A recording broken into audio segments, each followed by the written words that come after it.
This video contains news and analysis related to a recent terror attack in Kashmir. The content may include sensitive visuals and discussions that could be distressing to some viewers. Viewer discretion is advised. We strongly condemn all forms of violence and terrorism. The purpose of the content is solely to inform and create awareness based on verified reports.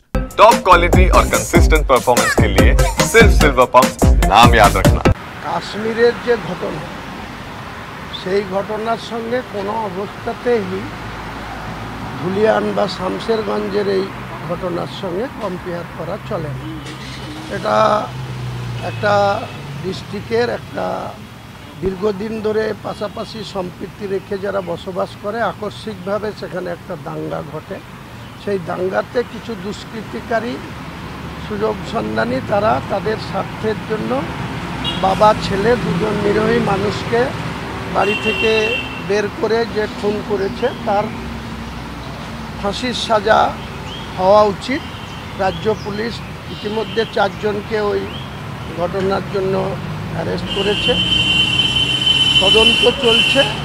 নিশ্চয়ই police বের করে নেবে যে এই ঘটনার সঙ্গে আর কে কে যুক্ত ছিল বা কাদের মদতে বা প্রত্যক্ষ অপ্রত্যক্ষ কাদের জন্য এই বাবা ছেলে দাস পরিবার খুন হয়েছে।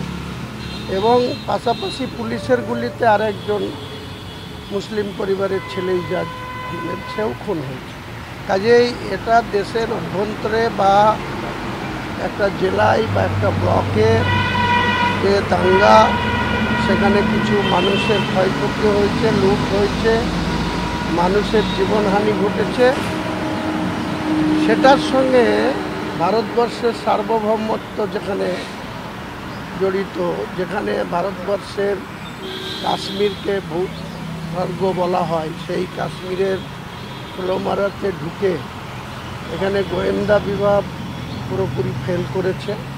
তাই বাইরের রাষ্ট্রের মদতে এই ধরনের উগ্রপন্থী সংগঠন যারা লোক তারা নিরীহ এবং ভারতবর্ষের অনেক ট্যালেন্ট মানুষ যারা অনেক দায়িত্বশীল নাগরিক তাদের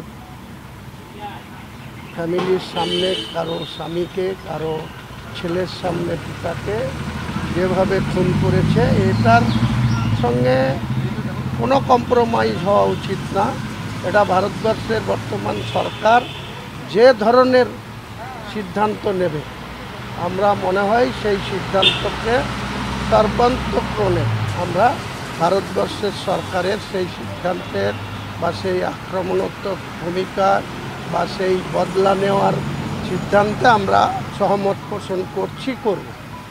সেটা হচ্ছে শুভেন্দু অধিকারী 2020 সালে যখন তৃণমূল কংগ্রেসে যোগ দিলেন, তৃণমূল কংগ্রেস ছাড়লেন, তার আগে দেখা যাচ্ছিল তিনি বিভিন্ন সামাজিক কাজকর্ম করছেন, তৃণমূলের ফ্ল্যাগ নিয়ে হাঁটছিলেন না। গত কয়েকদিন ধরে দেখা যাচ্ছে তিনি বলছেন যে সামাজিক কাজকর্ম করবেন, যদিও কাজকর্মে তিনি থাকবেন না। কি মনে হচ্ছে, কোনো মিল পাচ্ছেন? ওনার কোনো গোসা হয়েছে। ওনার আসল টার্গেট তো হচ্ছে পশ্চিমবাংলার মুখ্যমন্ত্রীর গদি দখল করা।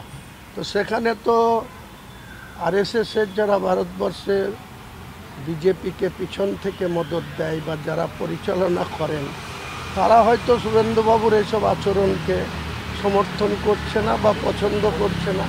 তাই তিনি যে উদ্দেশ্য নিয়ে 19শে ডিসেম্বর 2020 অমিত শাহজির পায়ে হাত দিয়ে ঢুকেছিলেন, অমিত শাহজি চাইলেও মোহন ভাগবতজিরা বা প্রধানমন্ত্রী নরেন্দ্র মোদীজিরা সেটা চাইছেন না। তাই তিনি এখন এইসব কথাবার্তা ন্যাকাবোকা কথাবার্তা বলছেন।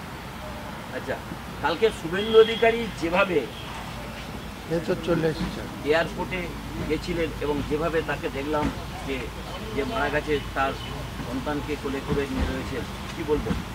এটা সমর্থনযোগ্য, কারণ যে কোনো মানুষ যখন বিপদগ্রস্ত বা তার স্বামীহারা তার একটা বাচ্চা সন্তান, সেই সন্তানকে সহনশীল দেখানো বা তাকে সমর্থন করা এটা খুব ভালো লক্ষণ।